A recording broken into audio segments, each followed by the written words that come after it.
कल हम लोगों ने बड़े भाव से भागवत जी के मंगलमयी महात्म्य की चर्चा श्रवण करी और यह भागवत जी की कथा जो हमें प्राप्त हो रही है पवित्र मार्गशीर्ष मास में,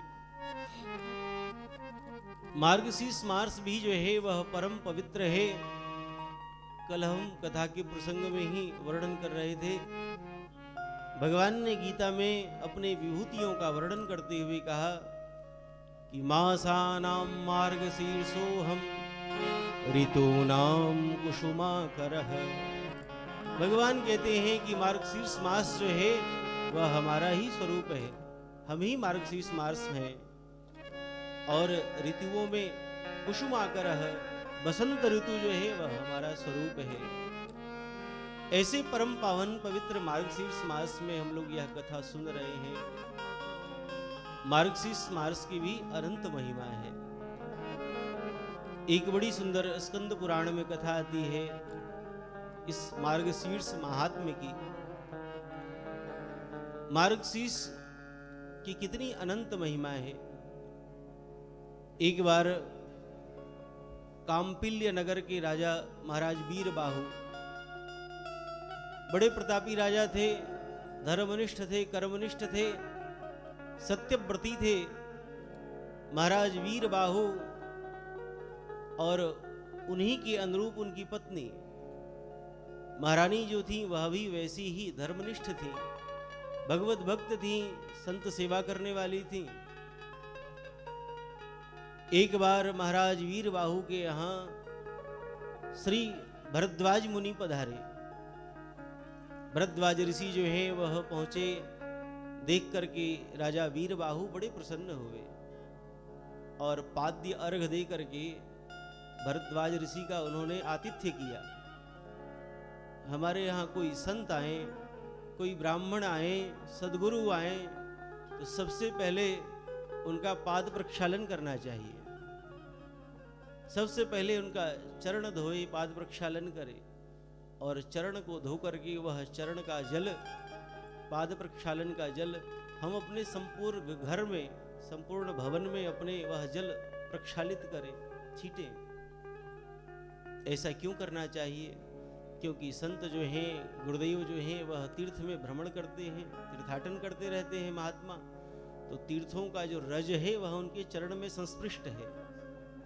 और जब हम उनका चरण धो करके अपने भवन में, घर में वह जल चारों तरफ छीट देंगे तो हमारा घर भी जो है वह मंदिर बन जाएगा, वह तीर्थ बन जाएगा, पवित्र हो जाएगा। इस भाव से ऐसा करते हैं। राजा वीरबाहु ने अपनी पत्नी के सहित उन ब्राह्मण देवता का पाद प्रक्षालन किया, भरद्वाज मुनि का। और पाद प्रक्षालन करने के बाद बड़े भाव से उनको प्रसाद निवेदित किया। महाराज भरद्वाज ऋषि बड़े प्रसन्न हुए और राजा वीरबाहु जो हैं उन्होंने फिर पूछा है कि हे गुरुदेव, आप कृपा करके बताओ कि पूर्व जन्म में हमने कौन सा ऐसा सत्कर्म किया, कौन सा ऐसा पुण्य किया जिस पुण्य के फल से मैं जो है चक्रवर्ती सम्राट बना, जिस कर्म के फल से भगवत भक्त और हमारी मनोनुरूपा पत्नी हमें प्राप्त हुई, जिस पुण्य के फल से गुणवान पुत्र, आज्ञाकारी पुत्र हमें प्राप्त हुए, ऐसा हमने कौन सा पुण्य किया? तब महाराज भरद्वाज ऋषि ने कहा कि हे राजन, पूर्व काल में आप जो थे वह शूद्र थे, निम्न जाति के थे और अत्यंत पापकर्मी थे, पापपरायण थे, जीवों की हत्या करते थे, बड़े बड़े पाप कर्म करते थे, असत्य संभाषण करते थे। कोई ऐसा पाप नहीं था जो आपने न किया हो। आपके पाप से आपके बंधु बांधव, आपके घर के लोग भी आपका परित्याग कर दिए। लेकिन आपकी जो पत्नी थी, यह महारानी पूर्व काल में भी आपकी पत्नी थी। यह महारानी जो है वह पूर्व काल में आपकी पत्नी थी और पूर्व काल में भी यह बड़ी पतिव्रता थी। सबने इनका परित्याग कर दिया तुम्हारा, लेकिन तुम्हारी इन पत्नी ने तुम्हारा परित्याग नहीं किया और उस काल में भी वह तुम्हारी सेवा में लगी रही। दोनों जंगल में वन में जाकर के जीव हिंसा करते, उसी से अपना भरण पोषण करते। ऐसे बहुत समय व्यतीत हो गया। एक बार एक देव शर्मा नाम के ब्राह्मण भ्रमण करते हुए जा रहे थे, जंगल में मार्ग भटक गए। वह महात्मा मार्ग भटक गए तो घूमते हुए प्यास के मारे आकुल व्याकुल होकर के जहां तुम रहते थे वहीं वह क्षेत्र में पहुंच गए, और प्यास से व्याकुल होकर के वह मूर्छित होकर के देव शर्मा नामक ब्राह्मण गिर पड़े। तुमने उन ब्राह्मण देवता की यह दशा देखी तो तुमको दया आ गई। तुमने उन ब्राह्मण को पकड़ करके, मूर्छित ब्राह्मण को लेकर के आए, अपनी कुटिया के पास ला करके उनका आतिथ्य किया, महात्मा को जल पिलाया। महात्मा नदी में सरोवर में स्नान किए, स्नान करके संध्या किए, अपने पितरों का तर्पण किए, और संध्या उपरांत महात्मा ने पूछा कि तुम कौन हो, अपना परिचय दो। तुमने परिचय दिया कि महाराज मैं शूद्र जाति का हूं। तब तक तुम्हारी पत्नी जो है वह जल लेकर के आई, सुंदर फल लेकर के आई। तुम भूख प्यास से व्याकुल थे, इसलिए वह महात्मा तुम्हारे उस फल और जल को ग्रहण किए। उनको बड़ा आनंद हुआ, और तुम्हारे कोई कर्म पूर्व जन्म के उदित हो गए। तुमने आतिथ्य किया, अतिथि सेवा की। उसके बाद तुमने हाथ जोड़ करके उन ब्राह्मण देवता से निवेदन किया कि महाराज हम बड़े पापी हैं, जीव हिंसा करते हैं, इसलिए आप कोई कृपा करो कि हमारा उद्धार हो जाए। आप ऐसा कोई अनुष्ठान, कोई व्रत बताओ, हमारा कल्याण कैसे हो, हम भगवान के परम भागवत कैसे हो।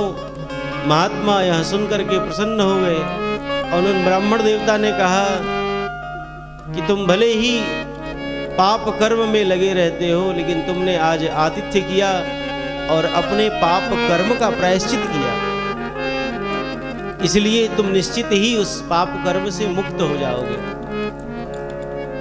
पुनः उस शूद्र ने पूछा है देव शर्मा से कि महाराज आप हमको कृपा करके एकादशी व्रत की महिमा बताएं। तब यहाँ पर देव शर्मा जी ने एकादशी व्रत की बड़ी विलक्षण महिमा बताई है। कहते हैं कि एकादशी का व्रत करे, उसके पूर्व 10वीं तिथि में एक बार भोजन करे, और वह भी एक बार जो भोजन ले वह नक्त भोजन होना चाहिए। संध्या के समय में वह भोजन करे, एक बार केवल 10वीं को भोजन करे, और पुनः एकादशी का व्रत करे। एकादशी के व्रत में भी श्रेष्ठ है कि केवल जल पी करके ही व्रत रहे, न हो सके तो केवल एक बार फल लेकर के व्रत करे।